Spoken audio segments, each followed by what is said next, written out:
Edmund was a boy. The people who did not like him said that he was the most tiresome boy that had ever lived. But his grandmother and his other friends said that he had an inquiring mind. And his granny often added that he was the best of boys. But she was very kind and very old. Edmund loved to find out about things.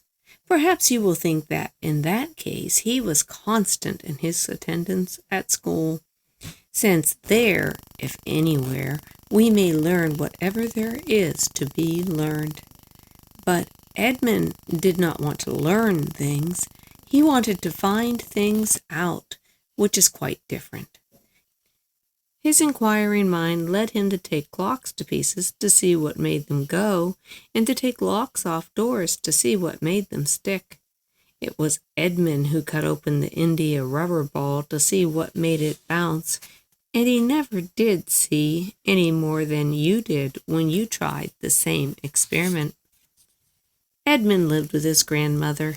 She loved him very much, in spite of his inquiring mind, and she hardly scolded him at all when he frizzled up her tortoiseshell comb in his anxiety to find out whether it was made of real tortoiseshell or of something that would burn. Edmund went to school, of course, now and then, and sometimes he could not prevent himself from learning something, but he never did so on purpose. "It is such a waste of time," said he. "They only know what everybody knows. I want to find out new things that nobody has thought of but me." "I don't think you're likely to find out anything that none of the wise men in the whole world have thought of all these thousands of years," said Granny. But Edmund did not agree with her.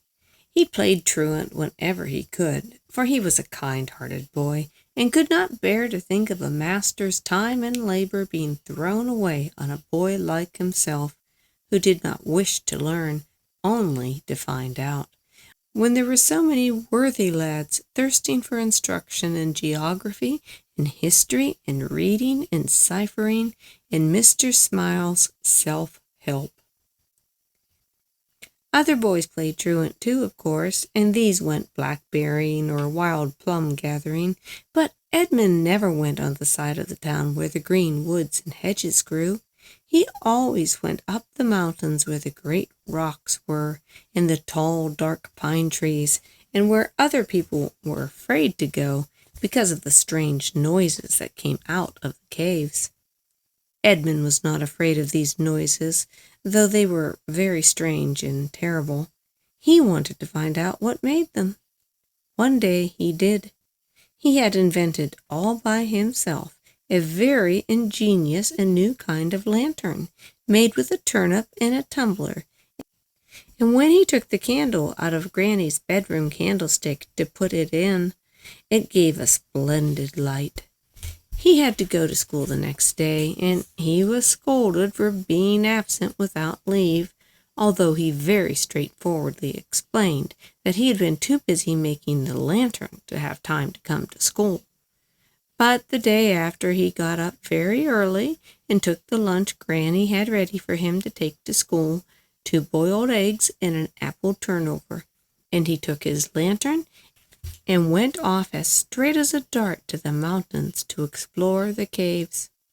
The caves were very dark, but the lantern lighted them up beautifully, and they were most interesting caves, with stalactites and stalagmites and fossils and all the things you read about in the instructive books for the young.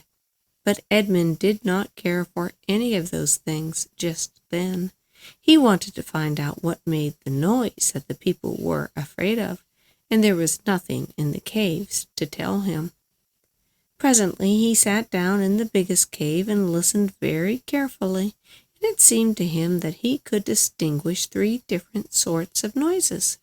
There was a heavy rumbling sound, like a very large old gentleman asleep after dinner, and there was a smaller sort of rumble going on at the same time, and there was a crowing, clucking sound, such as a chicken might make if it happened to be as big as a haystack.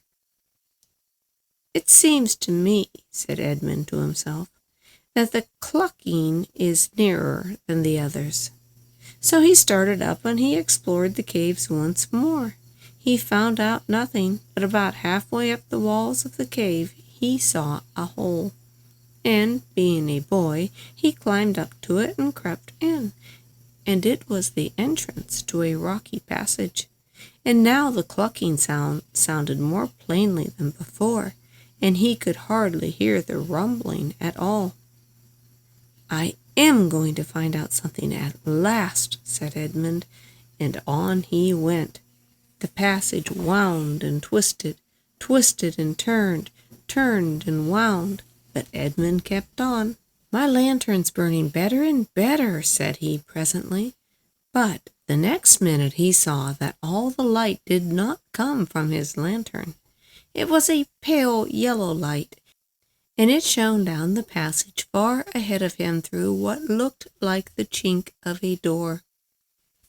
"I expect it's the fire in the middle of the earth," said Edmund, who had not been able to help learning something at school. But quite suddenly the fire ahead gave a pale flicker and went down, and the clucking ceased. The next minute Edmund turned a corner and found himself in front of a rocky door. The door was ajar. He went in, and there was a round cave, like the dome of St. Paul's. In the middle of the cave was a hole like a very big hand-washing basin, and in the middle of the basin Edmund saw a large pale person sitting. This person had a man's face and a griffin's body, and big feathery wings and a snake's tail, and a cock's comb and neck feathers. "Whatever are you?" said Edmund. "I'm a poor, starving cockatrice," answered the pale person in a very faint voice, "and I shall die. I know I shall. My fire has gone out. I can't think how it happened. I must have fallen asleep. I have to stir it 7 times round with my tail once in 100 years to keep it alight. My watch must have been wrong, and now I shall die." I think I may have said before what a kind-hearted boy Edmund was. "Cheer up," said he. "I'll light your fire for you." And off he went, and in a few moments he came back with a great armful of sticks from the pine trees outside, and with these and a lesson book or two that he had forgotten to lose before, and which, quite by oversight, were safe in his pocket, he lit a fire all around the cockatrice. The wood blazed up, and presently something in the basin caught fire, and Edmund saw it was a sort of liquid that burned like the brandy in a snapdragon. And now the cockatrice stirred it with his tail and flapped his wings in it so that some of it splashed out on Edmund's hand and burnt it rather badly. But the cockatrice grew red and strong and happy, and its comb grew scarlet and its feathers glossy, and it lifted itself up and it crowed, "Cock-a-trice-a-doodle-doo," very loudly and clearly. Edmund's kindly nature was charmed to see the cockatrice so much improved in health, and he said, "Don't mention it, delighted, I'm sure," when the cockatrice began to thank him. "But what can I do for you?" said the creature. "Tell me stories," said Edmund. "About what?" said the cockatrice. "About true things that they don't know at school," said Edmund. So the cockatrice began, and he told him about mines and treasures, geological formations, gnomes, fairies and dragons, and glaciers, and the Stone Age, and the beginning of the world, and the unicorn and the phoenix, and some magic, black and white. And Edmund ate his eggs and his turnover and listened. And when he got hungry again, he said goodbye, and he went home. But he came again the next day for more stories, and the next day, and the next, for a long time. He told the boys at school about the cockatrice and his wonderful true tales, and the boys liked the stories, but when he told the master, he was scolded for untruthfulness. "But it's true," said Edmund. Look where my hand is burnt." "I see you've been playing with fire, into mischief as usual," said the master, and he scolded them more than ever. The master was ignorant and unbelieving, but I am told that some masters are not like that. Now one day Edmund made a new lantern out of something chemical that he had sneaked out of the school laboratory, and with it he went exploring again to see if he could find the things that made the other noises. And in quite another part of the mountain he found a dark passage, all lined with brass, so that it was like the inside of a huge telescope, and at the very end of it he found a bright green door. There was a brass plate on the door that said, "Mrs. D. Knock and ring," and a white label that said, "Call me at 3."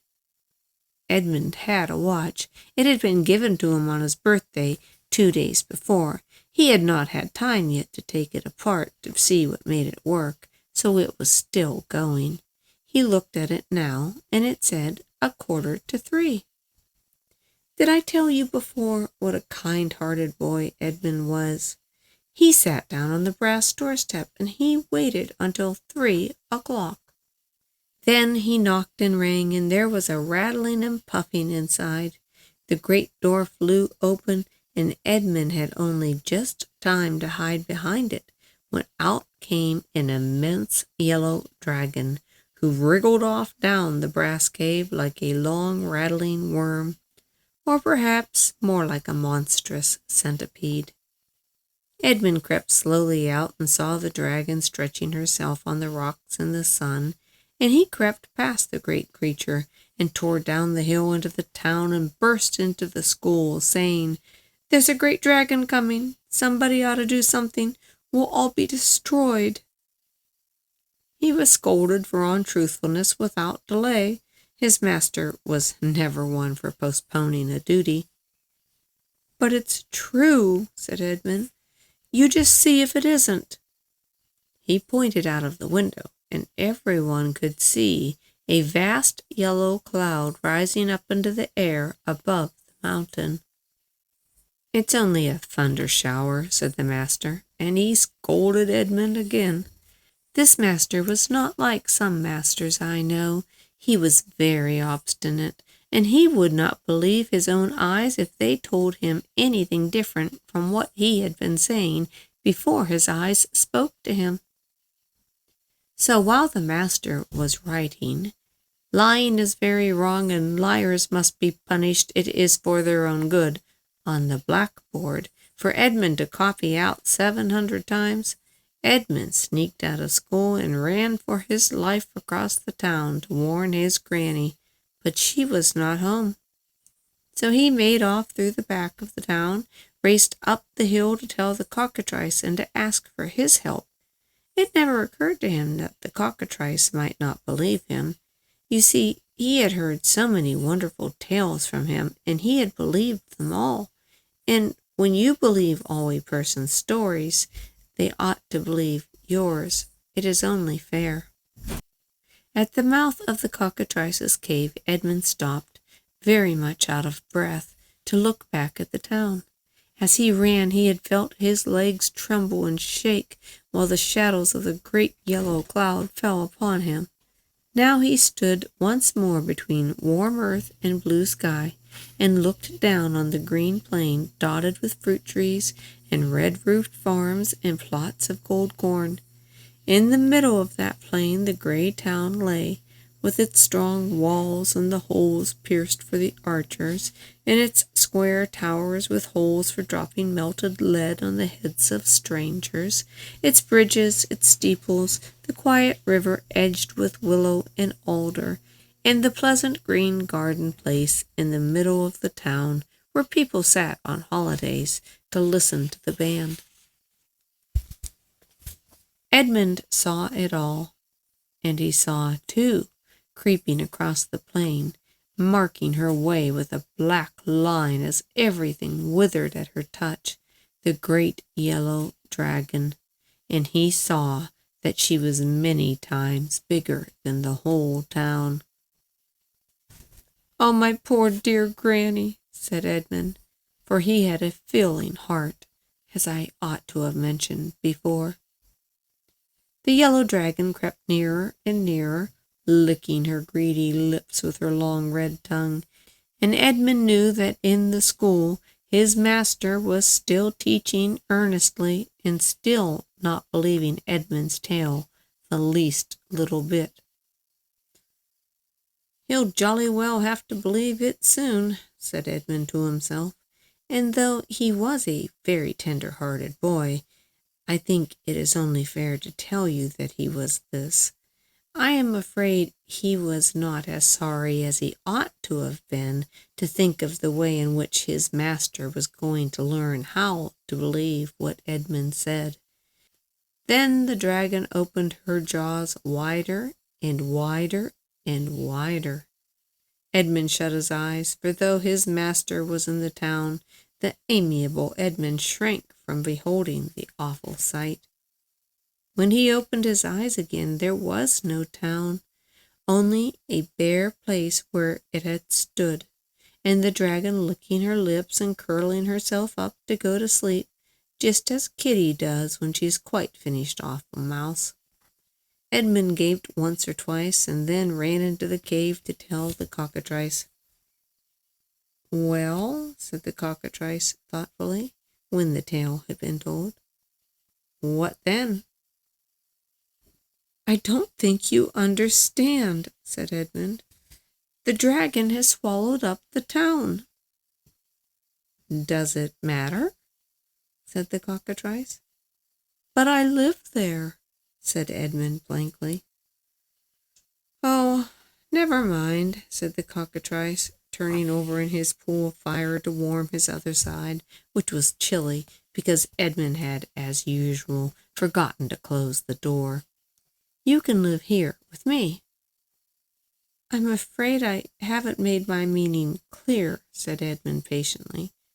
"You see, my granny is in the town, and I can't bear to lose my granny like this." "I don't know what a granny may be," said the cockatrice, who seemed to be growing weary of the subject. "But if it is a possession to which you attach any importance—" "Of course it is," said Edmund, losing patience at last. "Oh, help me! What can I do?"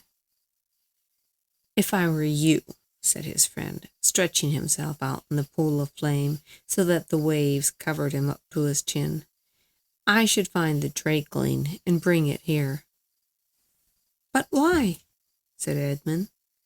He had gotten into the habit of asking why at school, and the master had always found it very trying. As for the cockatrice, he was not going to stand for that sort of thing for a moment. "Oh, don't talk to me," he said, splashing angrily in the flames. "I give you advice. Take it or leave it. I shan't bother about you any more. If you bring the drakeling here to me, I'll tell you what to do next. If not, not." And the cockatrice drew the fire up close around his shoulders, tucked himself up, and went to sleep. Now, this was exactly the right way to manage Edmund, only no one had ever thought of trying it before. He stood for a moment looking at the cockatrice. The cockatrice looked at Edmund out of the corner of his eye and began to snore very loudly, and Edmund understood, once and for all, that the cockatrice wasn't going to put up with any nonsense. He respected the cockatrice very much from that moment, and set off at once to do exactly as he was told, for perhaps the first time in his life. Though he had played truant so often, he knew one or two things that perhaps you don't know, though you have always been good and gone to school regularly. For instance, he knew that a drakeling is a dragon's baby, and he felt sure that what he had to do was to find the third of the three noises that people used to hear coming down from the mountains. Of course, the clucking had been the cockatrice. The big noise, like a large gentleman asleep after dinner, had been the dragon, so the smaller rumbling must have been the drakeling. He plunged boldly into the caves and searched and wandered and wandered and searched, and at last he came to a third door in the mountain, and on it was written, "The baby is asleep." Just before the door stood 50 pairs of copper shoes, and no one could have looked at them for a moment without seeing what sort of feet they were made for each shoe had 5 holes in it for the drakeling's 5 claws. And there were 50 pairs, because the drakeling took after his mother and had 100 feet, no more and no less. He was the kind called dragonstories in the learned books. Edmund was a good deal frightened, but he remembered the grim expression of the cockatrice's eyes, and the fixed determination of his snore still rang in his ears, in spite of the snoring of the drakeling, which was, in itself, considerable. He screwed up his courage, flung the door open, and called out, "Hello, you drakeling! Get out of bed this minute!" The drakeling stopped snoring and said sleepily, "It ain't time yet." "Your mother says you are to, anyway, and look sharp about it what's more," said Edmund, gaining courage from the fact that the drakeling had not yet eaten him. The drakeling sighed, and Edmund could hear it getting out of bed. The next moment it began to come out of its room and to put on its shoes. It was not nearly as big as its mother, only about the size of a chapel. "Hurry up," said Edmund, as it fumbled clumsily with the 17th shoe. "Mother said I was never to go out without my shoes," said the drakeling, so Edmund had to help him put them on. It took some time, and it was not a comfortable occupation.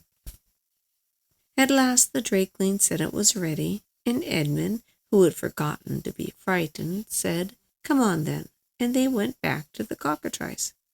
The cave was rather narrow for the drakeling, but it made itself thin, as you may see a fat worm do when it wants to get through a narrow crack in a piece of hard earth. "Here it is," said Edmund, and the cockatrice woke up at once and asked the drakeling very politely to sit down and wait. "Your mother will be here presently," said the cockatrice, sitting up in fire. The drakeling sat down and waited, but it watched the fire with hungry eyes. "I beg your pardon," it said at last, "but I am always accustomed to having a little basin of fire as soon as I get up, and I feel rather faint. Might I?" It reached out a claw towards the cockatrice's basin. "Certainly not," said the cockatrice sharply. "Where were you brought up? Did they never teach you that we must not ask for everything we see?" "I beg your pardon," said the drakeling humbly, "but I'm really very hungry." The cockatrice beckoned Edmund to the side of the basin and whispered in his ear so long and so earnestly that one side of the dear boy's hair was quite burnt off, and he never once interrupted the cockatrice to ask why. But when the whispering was over, Edmund, whose heart, as I may have mentioned, was very tender, said to the drakeling, "If you are really hungry, poor thing, I can show you where there's plenty of fire," and off he went through the caves, and the drakeling followed. When Edmund came to the proper place, he stopped. There was a round iron thing in the floor, like the ones the men shoot the coals down into your cellar, only much larger. Edmund heaved it up by a hook that stuck out at one side, and a rush of hot air came up that nearly choked him. But the drakeling came close and looked down with one eye and sniffed and said, "That smells good." "Yes," said Edmund. "Well, that's the fire in the middle of the earth. There's plenty of it, all done to a turn. You'd better go down and begin your breakfast, hadn't you?" So the drakeling wriggled through the hole and began to crawl faster and faster down the slanting shaft that leads to the fire in the middle of the earth.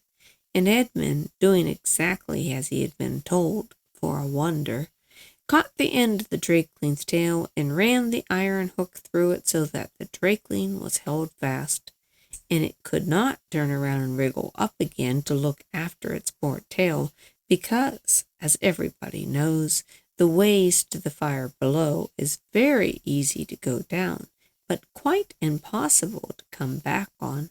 There is something about it in Latin, beginning faculus decensis. So there was the drakeling, fast by its silly tail, and there was Edmund, very busy and important and very pleased with himself, hurrying back to the cockatrice. "Now," said he. "Well now," said the cockatrice, "go to the mouth of the cave and laugh at the dragon so that she hears you." Edmund very nearly said, "Why?" But he stopped in time, and instead he said, "She won't hear me." "Very well," said the cockatrice, "no doubt you know best." And he began to tuck himself up again in the fire. So Edmund did as he was told. And when he began to laugh, his laughter echoed in the mouth of the cave till it sounded like the laughter of a whole castle full of giants. And the dragon, lying asleep in the sun, woke up and said very crossly, "What are you laughing at?" "At you," said Edmund, and he went on laughing.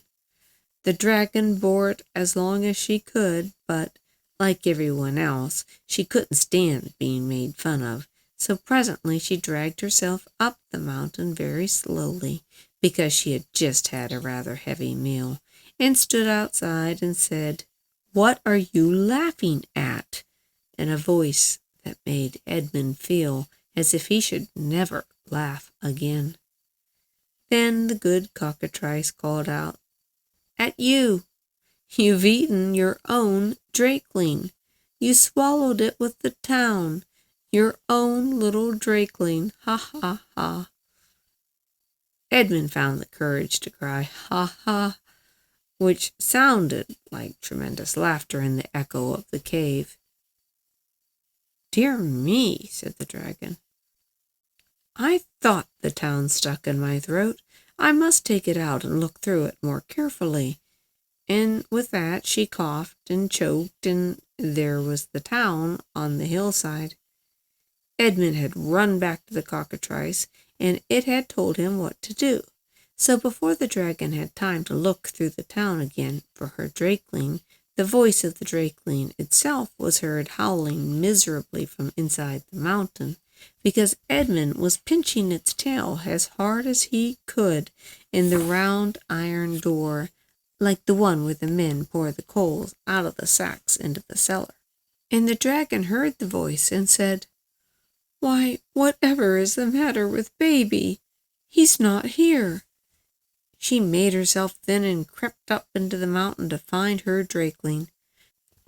The cockatrice kept on laughing as loud as it could, and Edmund kept on pinching, and presently the great dragon, very long and narrow she had made herself, found her head where the round hole was with the iron lid.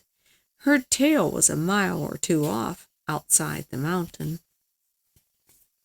When Edmund heard her coming, he gave one last nip to the drakeling's tail, and then heaved up the lid and stood behind it, so that the dragon could not see him. Then he loosed the drakeling's tail from the hook, and the dragon peeped down the hole just in time to see her drakeling's tail disappear down the smooth, slanting shaft with one last squeak of pain. Whatever may have been the poor dragon's other faults, she was an excellent mother. She plunged headfirst into the hole and slid down the shaft after her baby. Edmund watched her head go, and then the rest of her. She was so long, now that she had stretched herself thin, that it took all night. It was like watching a goods train go by in Germany. When the last joint of her tail had gone, Edmund slammed down the iron door. He was a kind-hearted boy, as you have guessed, and he was glad to think that Dragon and Drakeling would now have plenty to eat of their favorite food for ever and ever. He thanked the cockatrice for his kindness and got home just in time to have breakfast and get to school by 9. Of course, he could not have done this if the town had been in its old place by the river in the middle of the plain, but it had taken root on the hillside just where the dragon had left it. "Well," said the master, "where were you yesterday?" Edmund explained, and the master at once scolded him for not telling the truth. "But it is true," said Edmund. "Why, the whole town was swallowed by the dragon. You know it was."